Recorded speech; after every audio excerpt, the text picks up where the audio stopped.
Good morning, everybody. Happy Wednesday. Today we're going to be doing an art project inspired by Peter Tunney, and I'm calling it Messages of Hope. And I'm going to show you some examples of Peter Tunney's work. He's a neo-pop artist, and he makes giant art pieces that deliver messages. So they have words in them that we would call text. So there's text in his art and pictures, and what he does is he layers positive messages on top of like negative news articles. So we're going to take a look at his work. I'll show you two pieces.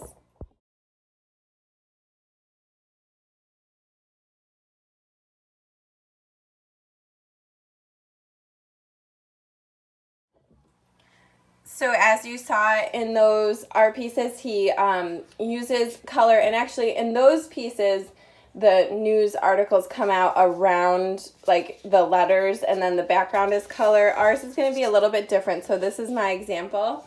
I didn't have newspaper, and I don't actually have any magazines at my house either. So I used an old book, but you're welcome to use, I have my materials right here. For this, you'll need 2 pieces of paper if you don't have colorful construction paper. So I'm going to use 2 pieces of white paper. But if you have different color construction paper, you can use that for the letters. I said a newspaper, magazine, or an old book. Just make sure you ask your parents' permission before you take one of their books to make sure it's one that maybe they don't need anymore. I have one from college that I don't think I'll be reading again. And then if you don't have construction paper, you just can use some coloring supplies. That's what I'm going to do. And then you'll need scissors and glue.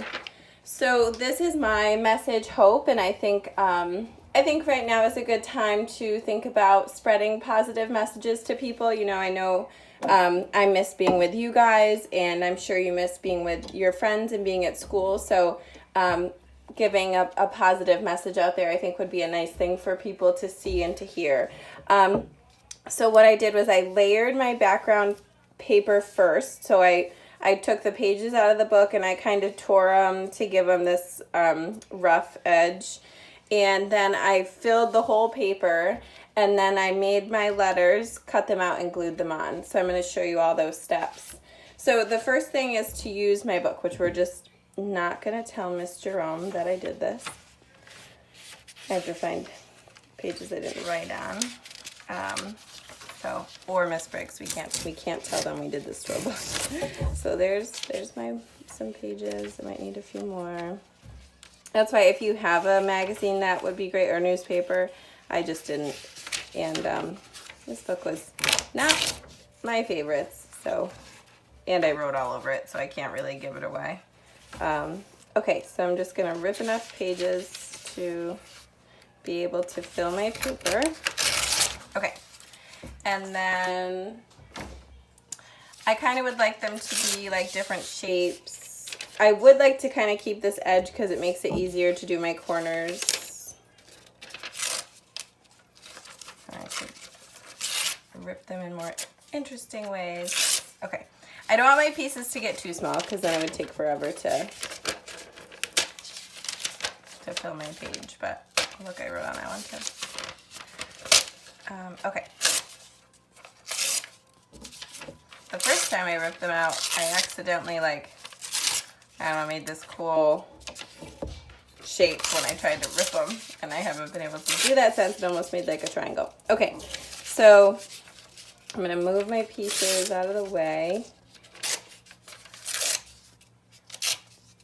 Okay, and the way I would do it is I'm going to start with a piece that fits on this corner. I'm going to take my other paper and just put it to the side for now. So I'm going to start with the corner, because I mean, you can have it hang off. It's not a big deal. Whatever you would rather do. Since I have a nice edge, I'm just going to utilize it. So I'm going to use a good amount of glue. And you can use wet glue for this. I have a glue stick, so that's what I'm using. But if you would rather use like Elmer's wet glue, that's totally fine. Okay, and then I might, so I'm going to do a time lapse of me gluing the rest of these on so that it's nice and quick for you to watch, but I wanted to just give you a starting point. I just want to make it so that there's no white space. So I'm going to overlap to make sure I'm not leaving any white space. All right, so I will see you in a moment when I come back from my time lapse.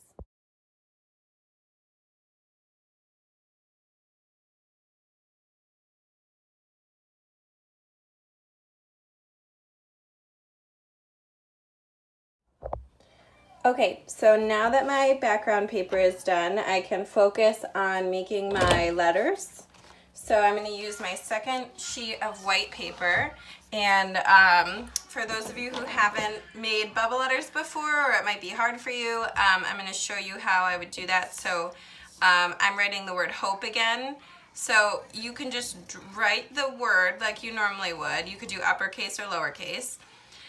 And then you just trace like around the letter. So then you have your H. I might make this just a tiny bit taller. Okay. And then all you would have to do is erase the letter inside. Okay. So then O. O is easy because I would just probably do it the same way I would do a normal O. And then P, oops, I don't want to do that too close. I won't have room for my outline.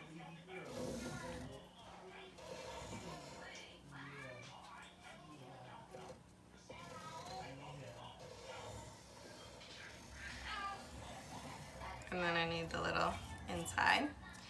And then E.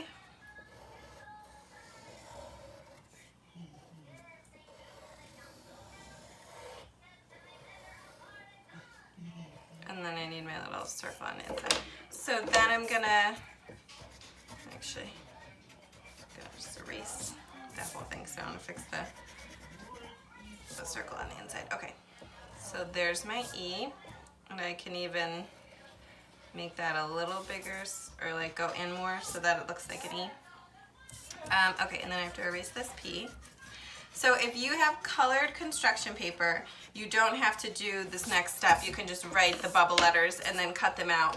I do have construction paper, but I wanted to show you how I did this with white paper. So I'm gonna do a quick time lapse of how I color these in. And then I will get back to you with putting the rest together. So give me just a second.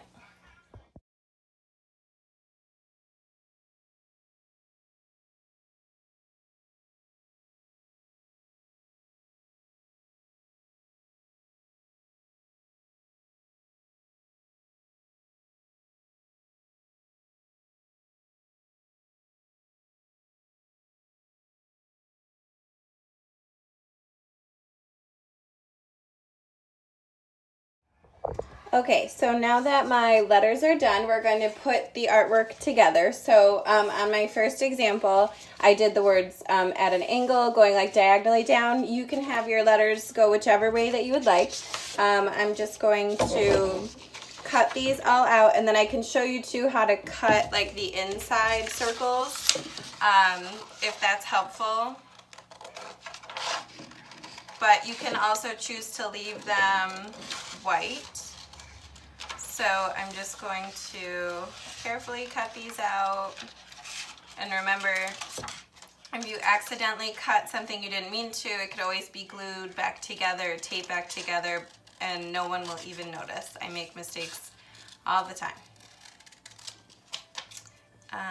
Okay, so I'm just gonna carefully cut. I made this thick black line around the letters just because it helped me kind of like, you know, color in, and now I know where to cut. I'm going to cut around the thick black line. You don't have to do that. You can just make your letters colorful. Your letters could be more than one color. And remember too, if you, I'm just going to cut this whole little piece off. If you would rather use colored construction paper, that's also an option. So whatever makes you happy makes me happy, and I'm excited to see what kind of words you come up with. So if you want to cut out the circle inside your letter, I fold it without making a crease. And then I just cut like the half circle around these lines. Sometimes if my circle isn't even, it doesn't always, like it might come closer to the green. So like my black line's a little thinner on the other side of the O, but that's okay. So to make my life easier, I'm gonna cut this apart. I think if we look at Peter Tunney's artwork, his letters are pretty big, so I wouldn't make them too small because you want people to be able to see it. And this might be a nice art project if you want to hang in one of your windows for people who drive by or walk by, just to give them some positivity, some inspiration, some hope. So I'm looking forward to seeing what words you guys come up with. I would just make sure that they're words that are kind of positive, or people are going to appreciate them when they walk by. And you don't even have to do one word. Like in Peter Tunney's work, he has all different, you know, he has some that are one word and some that are 2 or 3. I would be careful doing too long of a sentence, because then you might kind of just be a little, you know, it might take a lot of work to do too many words, but you're welcome to do whatever makes you happy. If you do cut off too much of your outline, if you do a black outline, which again, you don't need to do, you can just go ahead and put it back on with a Sharpie. This desk is totally gonna be toast by the time I'm done with online teaching. Okay, so I'm gonna cut my E out.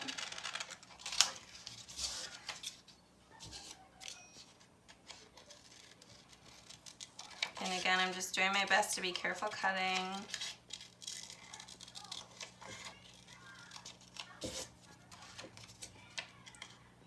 I don't know if you can hear Sesame Street in the background. It's our go-to morning routine. Miss Kowalski has coffee and the baby has Sesame Street. Okay, so then I'm gonna fold it, remember? I don't want to make too much of a crease, but you do have to kind of pinch it a little bit.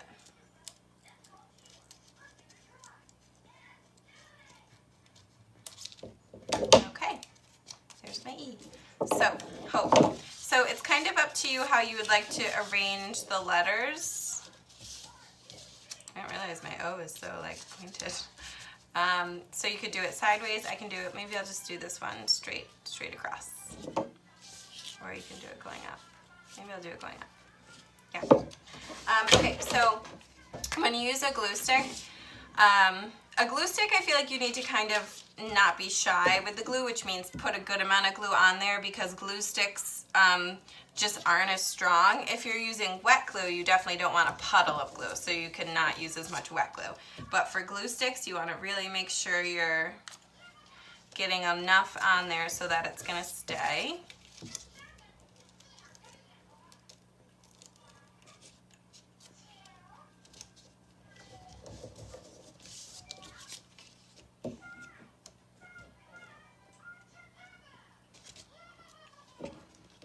And there's my hope sign.